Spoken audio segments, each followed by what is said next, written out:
So student, आता आपण काय करू, प्रॅक्टिस सेट 3.1 ला सुरुवात करू. तर बघा क्वेश्चन काय दिलेला आहे, which of the following are in AP, if they are in AP then find the common difference. म्हणजे आपल्याला क्वेश्चन असा विचारलाय की दिलेल्या टर्म्स हे जे सिक्वेन्स आहेत तर हे एपी मध्ये आहेत का, आणि जर आहेत तर त्यांचा कॉमन डिफरन्स फाइंड आउट करा. तर चला सुरुवात करू. आता आपल्याला येते हे काढता. तर इथे आपण सगळ्यात पहिले काय करणार, T1 म्हणजेच ए आपला दिलेला आहे 2, त्यानंतर T2 दिलेला आहे 4, T3 दिलेला आहे 6 आणि T4 हा दिलेला आहे 8. तर असं आपण लिहून घेणार. त्यानंतर बघा आपल्याला फक्त यातला कॉमन डिफरन्स काढायचा आहे. जर कॉमन डिफरन्स काढला तर आपल्याला लक्षात येऊन जाईल ते एपी मध्ये आहे का नाही. कॉमन डिफरन्स जर सेम आला तर तो एपी मध्ये आहे. तर बघा common difference D equals to काय असते, T2 मायनस T1. म्हणजे T2 दिलेला आहे 4 minus 2 equal to 2. Common difference आला 2. त्यानंतर दुसऱ्या टर्म साठी D equal to T3 minus T2. T3 आहे 6, 6 मायनस 4, आन्सर येते 2. बघा डिफरन्स हा सेम येत आहे.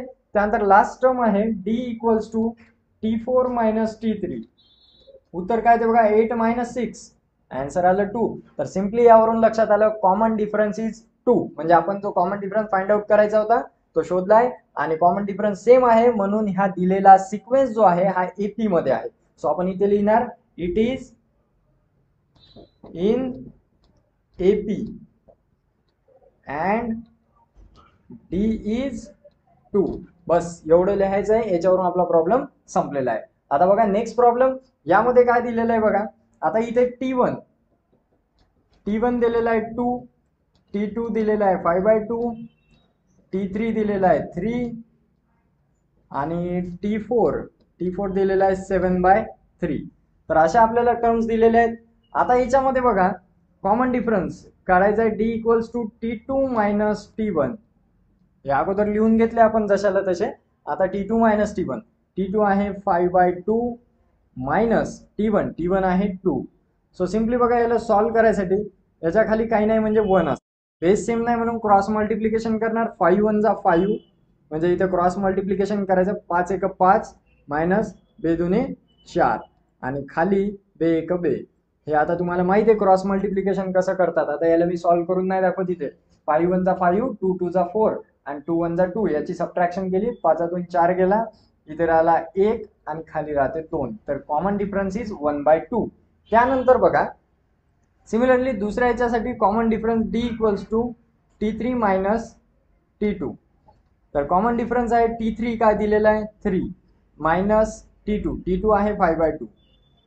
इथे सुद्धा सेम प्रोसिजर करायची. याच्या खाली काय नाही म्हणजे 1 आहे. 3चा आणि 2चा गुणाकार करा, 3 2 6 मायनस 5 1 5 बाय 2 1 2. उत्तर आलं 1/2. कॉमन डिफरन्स इज सेम, म्हणून आपण इथे म्हणणार डी आलेला आहे 1/2, इथे पण डी 1/2. त्यानंतर लास्ट टर्म T4, त्याच्यासाठीचा common difference T4 minus T3.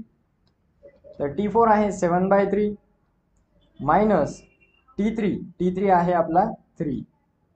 तर आता T3 3 होता, आपण इथे काय करणार क्रॉस मल्टिप्लिकेशन. याच्या खाली काय नाही म्हणजे 1. 7 1 7 मायनस 3 3 9 आणि डिवाइड बाय 3 1 3. 7 9 गेले मायनस 2/3. आता इथे कॉमन डिफरन्स बघा सेम आला का. इथे 1/2 आणि इथे मायनस 2/3. इथे सेम नाही आला. म्हणून मी म्हणत होतो की शेवटच्या टर्म पर्यंत आपल्याला कॉमन डिफरन्स काढायचा. पहिल्या 2 टर्म काढून सोडून नाही द्यायचं. 1/2 आला म्हणजे बा चला आला सारखा आहे म्हणून सोडून देसाल तर तुमचा आन्सर रॉंग आहे. शेवटपर्यंत शेवटच्या टर्म पर्यंत कॉमन डिफरन्स काढा. कधी कधी शेवटच्या टर्मला पण असा वेगळा कॉमन डिफरन्स येतो आणि हे दिलेली टर्म सिक्वेन्स जे आहेत हे एपी मध्ये नाही आहे असं इथे समजून जाते.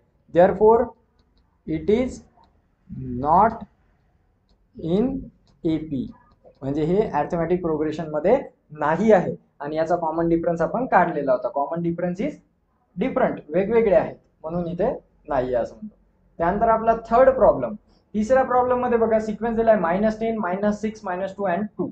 तर आता इथे T1 दिलेला आहे -10, T2 दिलेला आहे -6, T3 दिलेला आहे -2 आणि T4 दिलेला आहे 2.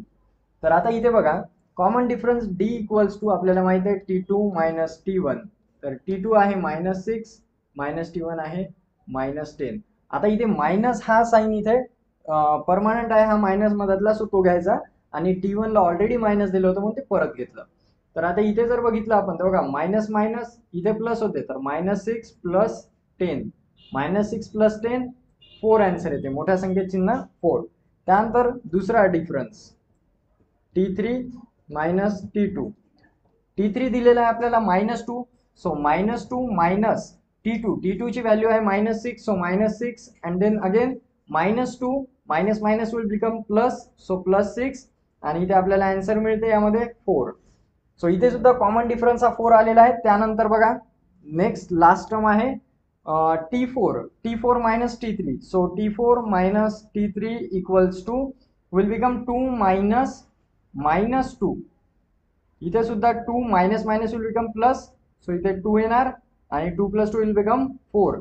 सो कॉमन डिफरन्स हा 4 आलेला आहे सर्वांमध्ये आणि इथे तुम्ही बघू शकता therefore it is in the form of AP. So आपण लिहू शकतो it is in AP and common difference D equals to 4.